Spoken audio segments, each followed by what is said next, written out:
Ahora, ahora sí. Hola, buenos días. Yo voy a presentar glaucoma asociado a corticosteroides. El tutor es el doctor Rodrigo Mateos Ropeza, con alta especialidad en glaucoma, y yo soy la doctora Luisa Carolina Naranjo Valdés, R3. Muy bien, empezando con una pequeña introducción. Los esteroides es de los principales medicamentos más recetados a nivel mundial. El problema con los corticosteroides es que se pueden recetar libremente, no necesitas como una receta firmada para que te lo den. Entonces, por eso es muy fácil acceder a ellos. Y tiene unos efectos adversos en oftalmología bastante importantes, como lo es el glaucoma y las cataratas. El primer caso de glaucoma asociado a corticosteroides se presentó en 1950 cuando un doctor administró adenocorticotropa a un paciente y le ocasionó un glaucoma secundario esteroides. ¿Cómo vamos a definir a un paciente que es respondedor a esteroides? Es un paciente que va a tener la presión intraocular elevada después del uso de esteroides, pero ¿qué tan elevada? Va a ser una presión mayor de 21 a 24 milímetros de mercurio o un aumento de 5 a 10 milímetros de mercurio en comparación con su pío basal. Es muy importante que cuando administremos algún esteroide, tomarle la presión basal al paciente para así en un futuro ver si se elevó de más de 5 a 10, ya ahí lo podemos considerar como un respondedor a esteroides. En cuanto a epidemiología, se dice que un tercio de la población incrementa del 6 al 15 milímetros de mercurio en respuesta a esteroides.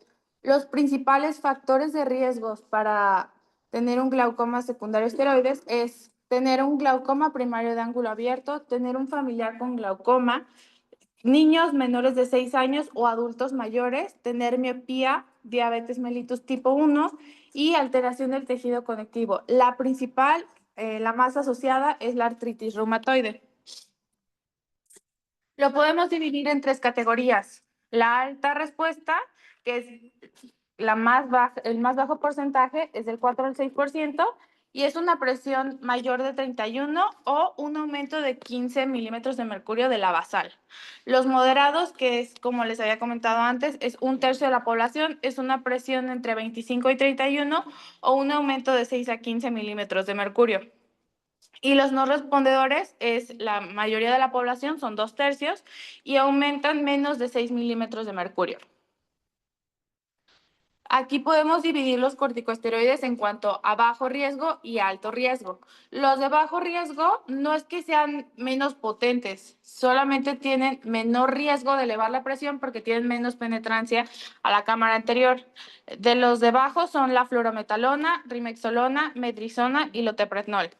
Los de alto riesgo, el que más se ha visto asociado vía tópica que aumenta la presión es la dexametasona, seguido de la prednisolona, el difluprednato y la triamcinolona, pero esta es vía intravítrea. Los esteroides no suprarrenales son muy importantes porque estos son los que menos asociados se ven a la elevación de la presión intraocular. Son análogos a la progesterona y el más actual es la medrisona, que tiene una penetración corneal limitada, por lo cual tiene poca o en algunos pacientes nula elevación de la presión. Y el acetato de fluorometolona se vio que es igual de efectivo que la prednisolona al 1%, pero sin el efecto de aumentar la presión. El mecanismo de acción va a ser, esta fue la pregunta del Kahoot, es reducir la capacidad de salida del humor acuoso.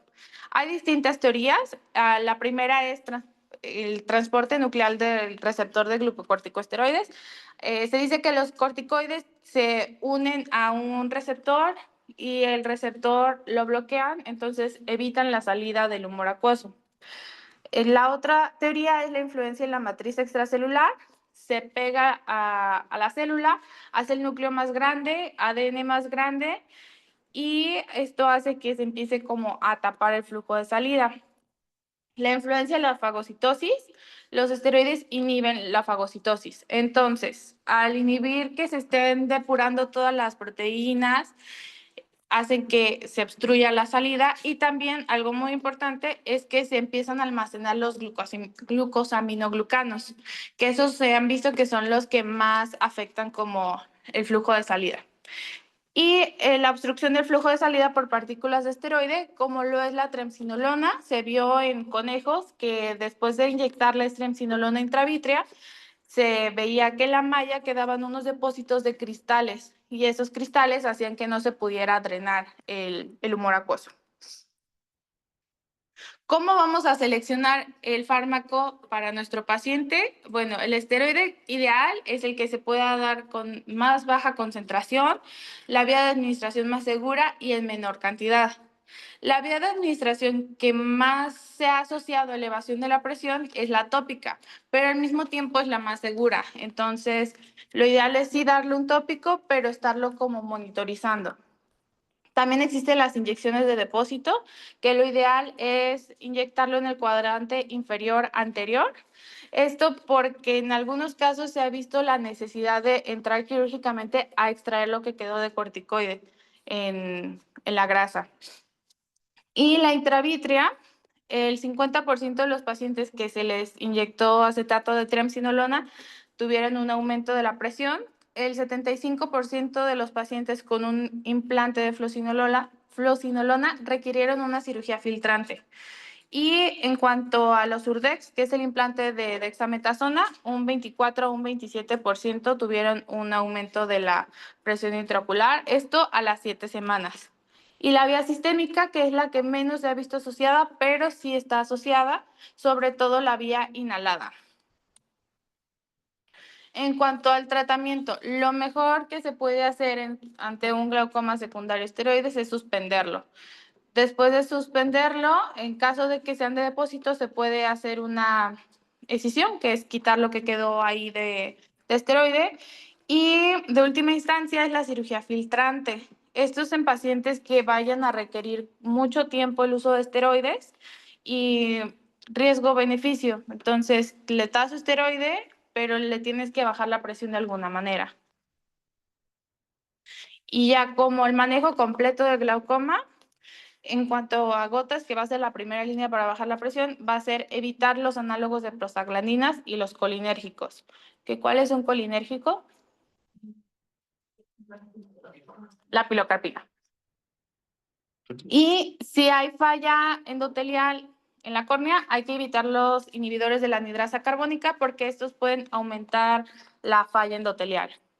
En cuanto a tratamientos, el SLT y el LT son transitorios. Y en cuanto a estos dos, el que se ha visto que funciona mejor es el ALT. Y lo ideal en un paciente que sí ya va a usar mucho tiempo los esteroides es la trabeculectomía, porque ahí ya vas a abrir el conducto y ya va a fluir libremente el humor acuoso sin importar que algo lo esté tapando.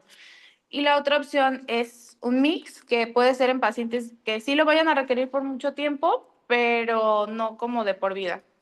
Y en pacientes que tengan un mal pronóstico visual, está la ciclofotocoagulación.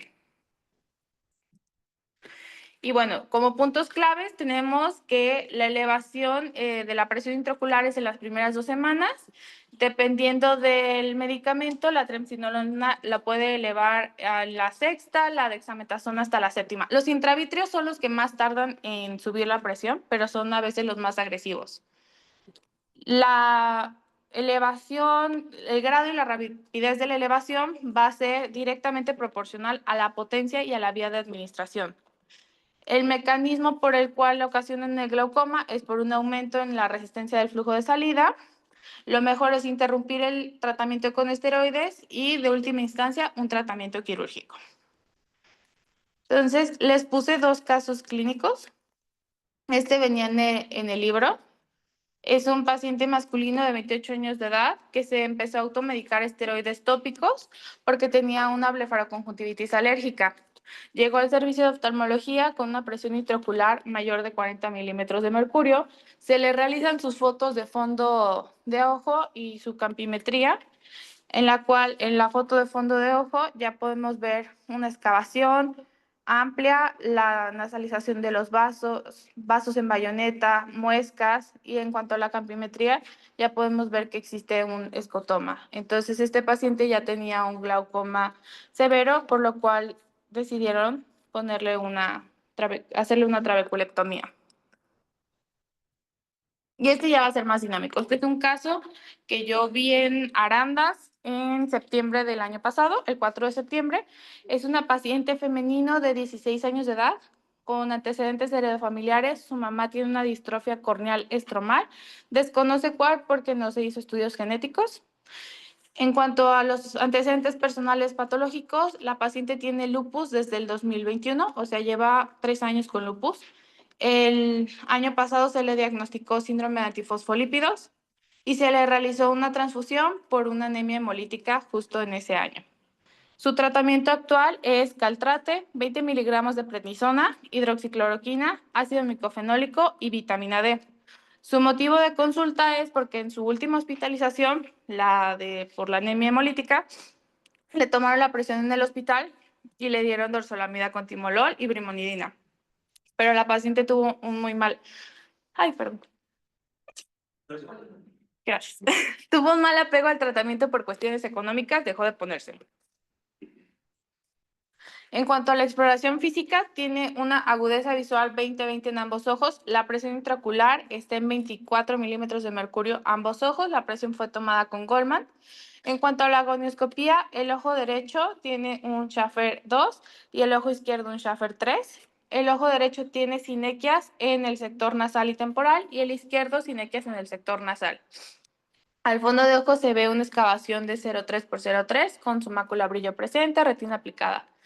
Ante esto, ¿ustedes qué sospechan?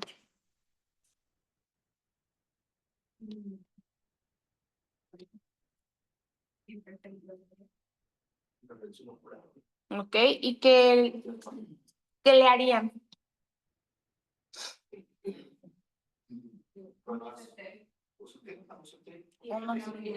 OCT, campimetría. ¿Le dejarían algo de tratamiento? Porque ahorita no se está poniendo nada. ¿Qué le dejarían? ¿Latanoprost?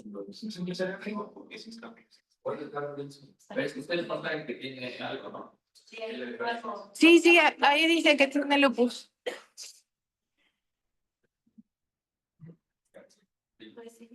Bueno, el manejo que se le dio, se le hizo un OCT de capa de fibras nerviosas, complejo de células ganglionares, se le pidió su campimetría 24-2 y Tafast, se le dejó dorzolamida con timolol cada 12 horas, se evitó el latanoprost porque la paciente tiene lupus, entonces las sospechas de glaucoma puede ser un glaucoma inflamatorio, un glaucoma secundario esteroides. Y también para cubrir la superficie se dejó el Lumilup cada 4 horas. Aquí están los resultados del OCT. ¿Alguien quiere pasar a describirlos o los describo yo? Ay, muy bien. Ustedes decídanse.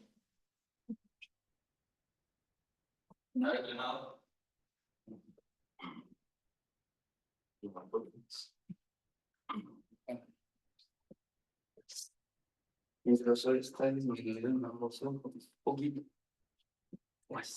Está en 62 y 63. Ah, pensé que era 80.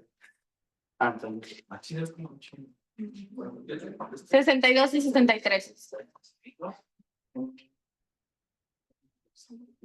Vamos aquí los 16, 20. La doble jornada está respetada.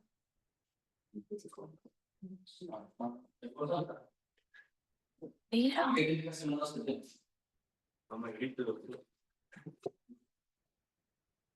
Te paso mi micrófono.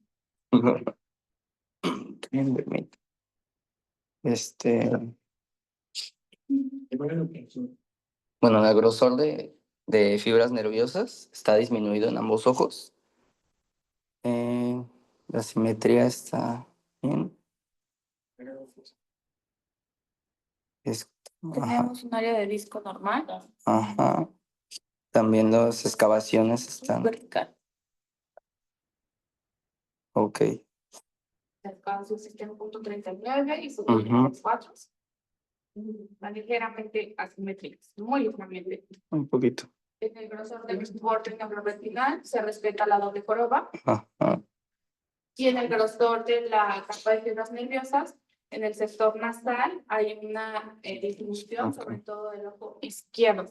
Ajá. Lo cual lo podemos ver también en la gráfica de colores, de sectores.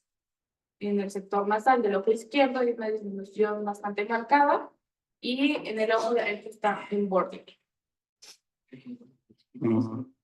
¿Alguien más que pase al ganglionar? ¿Alguien?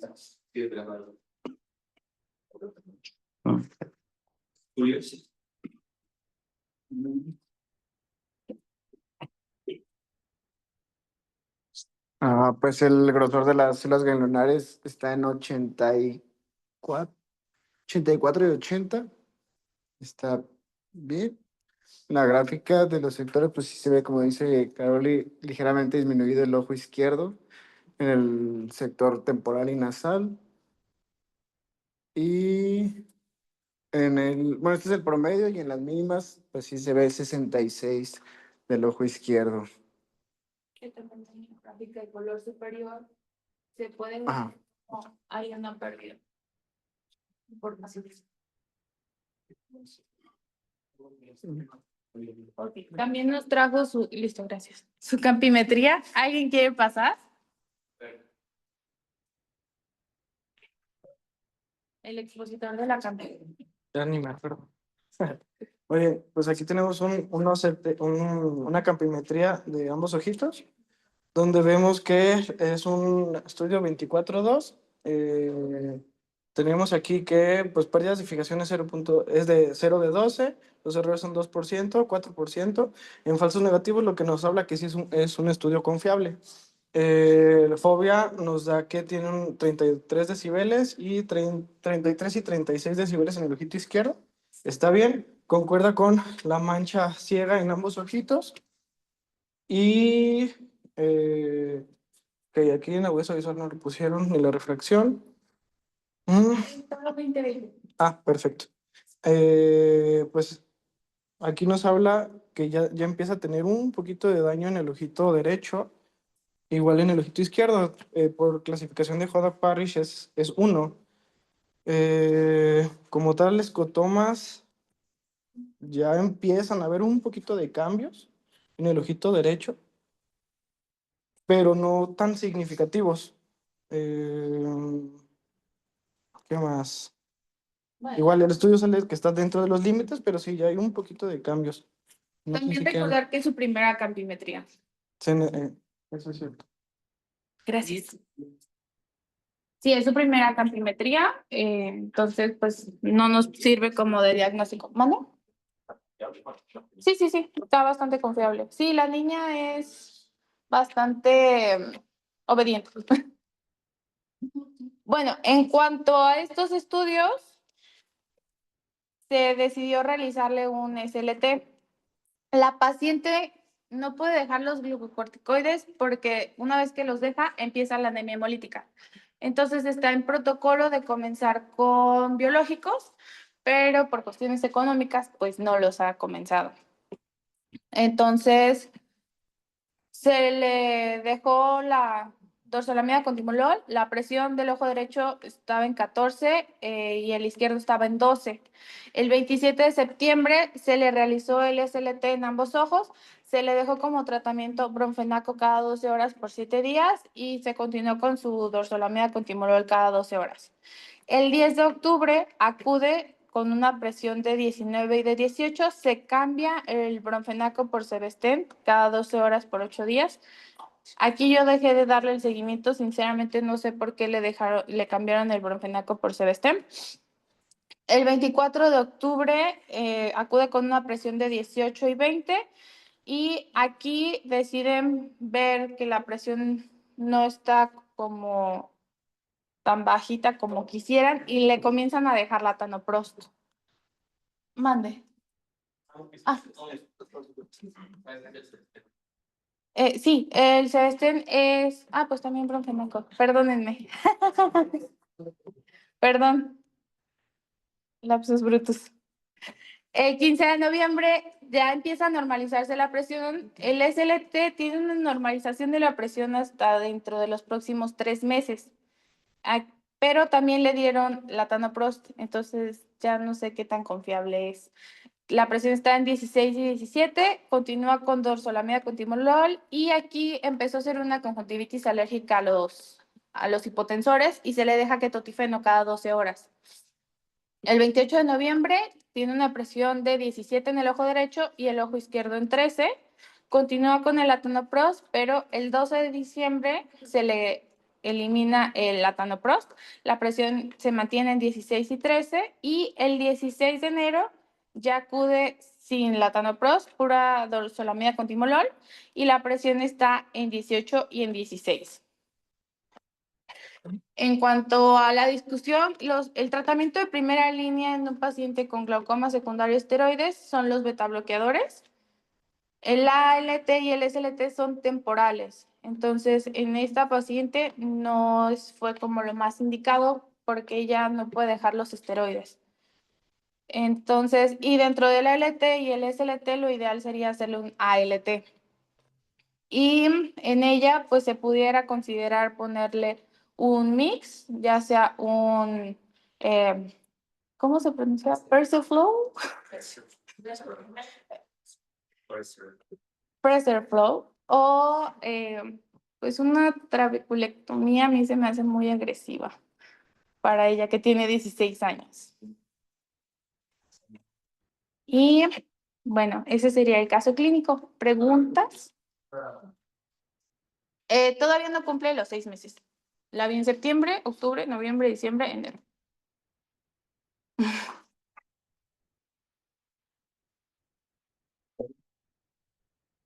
Me gustó tu clase.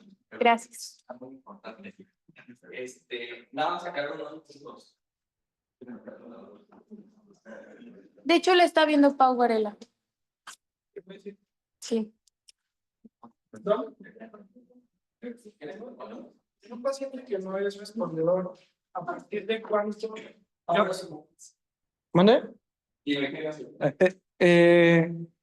Yo había leído en el libro de TEA de glaucoma que refería que en un paciente que no es respondedor a glaucoma se esperaría que comenzara a generar un daño irreversible por esteroides a partir de los 3 meses. Entonces, un paciente puede usar el esteroide 3 meses y suspenderlo y no generaría o no condicionaría un glaucoma por esteroides. Sí, si lo suspendes y tú tienes una respuesta positiva, que es aproximadamente a los 3 meses, de hecho es el tratamiento de una uveitis fuerte, tú tienes que seguirla por 3 meses. Ajá. Entonces, más o menos esa es tu pauta. Si tú después de ese tratamiento ves que la presión se regulariza, sin ningún problema puedes seguir. Ajá. Y no se consideraría. Algo que me gustó mucho de tu exposición, bueno, fueron varias cosas. Primer lugar, una pregunta directa. A ver, Lau. Dijeron un colinérgico, dijeron pilocarpina. A ver, dime un anticolinérgico que usamos en consulta de tapita roja. La atropina es un antimuscarínico, ¿va? Es importante eso. Ahora, el tiempo, que en 2 semanas, después de 2 semanas, tú vas a empezar a ver un aumento de la presión intraocular. Entonces es muy importante, ¿por qué? Porque si tú estás tratando a un paciente, ya sea por una cirugía de catarato o por cualquier razón, tú lo vas siguiendo y por eso lo estás citando. Empieza a subir tu presión y puedes hacer un movimiento. También mencionó lo del flumetol. El flumetol es de los pocos que realmente no genera un cambio importante a la presión intraocular. Es otra cosa muy importante porque lo usamos mucho, ¿no? Y lo que más me gustó fue el caso clínico. ¿Por qué? Porque vieron presiones altas, ya dijeron que hay que dar tratamiento, pero realmente lo que debemos hacer es pedir estudios, porque ni siquiera tenía un daño funcional. Sí estaba con características, pero hay que repetir estudios para notar un daño funcional más estable, ¿no? Sí había estructura, 16 años. Con este caso clínico y yo sin estudios, yo no pensaría eso. Podría hasta pensar en un juvenil, ¿no? 16 años, daño estructural. Totalmente, pero ¿tiene cuánto de grosor de capas de fibras nerviosas? 62. 66. Y tiene 16 años. O sea, algo está pasando. Sin embargo, la capimetría está bien. Entonces lo tengo que estudiar al paciente, no le puedo iniciar tratamiento. Le iniciaron Critantec, ¿no? Torsolamida, brimonidina y timolol. Y la presión está en 24. No, es que en ese momento cuando tenía la 24 decía que no tenía pruebas. ¿Cuánto tiempo aproximadamente? Julio, estos 2 meses. Ah, bueno, sí falta. Ajá. Sí, te iba a decir porque hay algunos medicamentos que todavía tienen efecto, como el timolol. Ok. Bueno, al final de cuentas, cualquiera se puede ir por la finta. Si tú tienes un paciente así, le inician algo de prostaglandinas. Tú no sabes que realmente es por lo del esteroide. Entonces hay que hacer una buena exploración, hay que pedir estudios y en base a eso entonces tú tomas una actitud, ¿sale? Pero siempre, fue una de las preguntas del examen.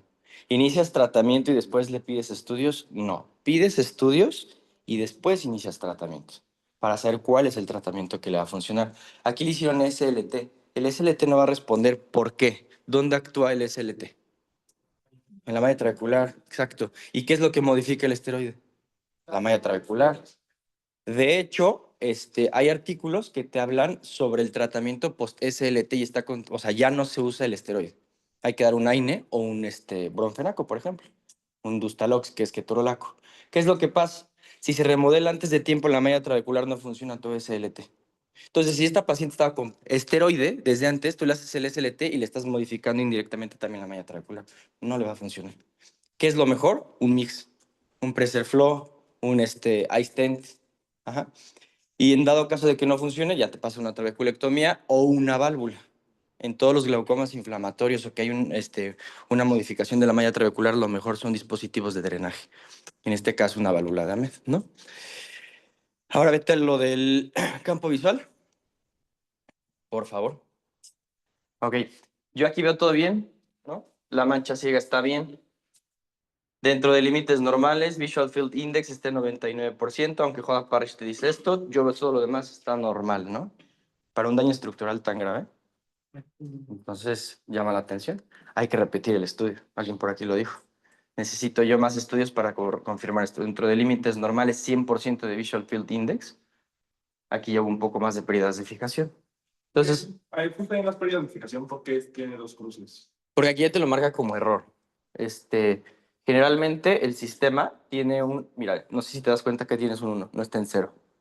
A pesar de que el sistema te marca que está dentro de menos de 15, 20 movimientos, tuvo un movimiento tan importante que aquí ya te lo marcó. Y con un movimiento ya te marca como si fuera o sea, hay que fijarnos en las X, que son los movimientos. ¿Va? ¿Qué más? A ver, dime. La paciente tiene sinequias, entonces, ¿Tenías sinequias en el ángulo? en temporal nasal y nasal. Entonces, ahí pudiera hacérsele un Kahoot en vez de un mix. Ajá, Pues una opción. Pero no, realmente, como es muy joven, ajá. o sea, sí podría, sí es una opción porque es menos invasivo. Pero siempre que hay sinergias, generalmente nosotros ya vamos por dispositivos Ok. Sí. De hecho, las sinequias fue la razón y el lupus por la cual decidimos no dejarle un análogo. ¿Y quién vio el ángulo? Yo. Entonces sí es problema. Porque luego hacen cierres y hacen sinergias cuando hacen muchos cierres intermitentes. Parece que está abierto el ángulo, pero eso sí. Ok. Las excavaciones estaban bien, aparentemente clínicamente hubiera sido bueno una foto clínica. Bien. Ahora, del examen. Les iba a comentar. Sí, ya lo sé. Ya, pues, sí me dices. Que el aumento de la presión de 2 semanas. Ah, Pero cuando estamos ocupando esteroide sistémico, ¿en cuánto tiempo podemos esperar un aumento de la PIO si es que es rector? realmente el que más te genera el cambio es el tópico. Entonces, obviamente va a tardar más el que es sistémico. Y es en base a lo que estamos diciendo, aproximadamente unos 3 meses. No tarda, es mucho más tardado el que es sistémico. En el caso de los pacientes que ya tienen un tratamiento sistémico de manera permanente o prolongada con enfermedades autoinmunes, que llegan a nosotros ya con bastante tiempo de utilizarlo, ¿cómo sabemos que la PIO que actualmente tienen, porque desconocemos la PIO base, pues, entonces, ¿cómo sabemos que la PIO que actualmente tienen es la PIO correcta? O sea, es decir, aunque esté dentro del rango de la normalidad, es decir, 18, 19, pero antes del uso de esteroides tenían 12, lo cual desconocemos, por decirlo así. Entonces, ¿cómo sabemos cuál es nuestra PIO meta? En todo caso, si hacemos estudios para ver si existe algún daño, tendríamos que estar esperando cada 6 meses para iniciar tratamiento. Entonces, ¿sería más o menos un año para empezar un tratamiento? Tú desde que tienes el estudio, el OCT y el campo visual, tú ya puedes iniciar tratamiento con estudios en mano y con presiones. Sí, porque hay razones para indicar tratamiento. Yo puedo indicar tratamiento incluso en una sospecha de glaucoma y no necesariamente tiene que haber daño estructural y funcional. Por eso dicen que el tratamiento de glaucoma no es una receta de cocina. Yo veo a mi paciente, es joven, veo daño funcional, veo daño estructural, inicio tratamiento. ¿Tienes estudios? Ok, entonces ya sé qué tratamiento es el que voy a encaminar. Pero, por ejemplo, tu pregunta es muy buena. Si yo tengo estas dudas de qué fue lo que pasó anteriormente, yo pido estudios y yo ya puedo iniciar tratamiento, porque clínicamente yo estoy viendo al paciente cómo está. Cuánto trae depresión, si es muy asimétrico. Hay que recordar que los glaucomas secundarios son muy asimétricos, no son tan simétricos. Y aquí yo vi mucha simetría, de hecho. Sí. No es tan asimétrico. Y es muy joven. ¿El área de disco lo ven bien? Sí, ¿no? Ah. Pero bueno, a grandes rasgos es eso. O sea, tú pides tus estudios y clínicamente tú a tu paciente sabes si le inicias o no tratamiento, pero debes de justificar tus razones. Tú en el expediente vas a poner, por ejemplo, inicio tratamiento debido a que veo un cambio en el OCT, capa de fibras nerviosas, y porque es muy joven y antecedente de un familiar con glaucoma. ¿Ya lo justificaste? Y en caso de que tenga 18, digamos, se utilizaría una monoterapia o que tenga 18 de prima o 17. En este paciente, suponiendo. Siente en el cual pues resolvemos la biopsia Ujú. y tiene pío dentro del rango de la normalidad. No, lo primero que tienes que hacer es asegurarte que tienen la PIO en rango normal. ¿Cómo te aseguras de que la PIO siempre ha estado en 18? Una prueba de sobrecarga hídrica. Sí. Y después una cura de 24 horas. Es que es un poquito más complejo para iniciar un tratamiento. También, si no conocemos la biometría del paciente, pero si tenemos un seguimiento con varios estudios y vemos que el paciente tiene presiones de 18, pero no hay cambios estructurales ni anatómicos en el octo, quiere decir que con esa presión pues está controlado, está bien. Otra cosa importante aquí, exacto. Vamos a suponer que esta persona, este mismo paciente, no tiene aumentos de la presión. Está normal. Y tú le haces una prueba de sobrecarga hídrica y le haces una cura de 24 horas y está normal. Y sigues viendo esto. Si tú lo repites esto en un año y está igual, este daño lo tuvo por alguna otra causa. Vascular, al nacimiento, en alguna otra causa, y no va a cambiar nunca. Yo tengo pacientes que me llegan así, le hago estudios, 1, 2, 3, al tercero le ando liberando todo. ¿Por qué le liberaste? Pues porque nunca hubo un cambio estructural. No tenía ni siquiera algún motivo para yo iniciar y estos cambios fueron por otra causa. ¿Sí me entienden? Ahora, aquí, como emergen del nervio óptico, pues sí, son muy sugestivos, ¿no? Eso es otra cosa importante. Cuando ven esta desviación, tienen que emerger de aquí. A veces está todo rojo por acá y dicen, está dañado acá. No, tienen que emerger del nervio óptico para que sean específicamente de glaucoma, ¿no? También cuando se aplican tiroides oculares y en pacientes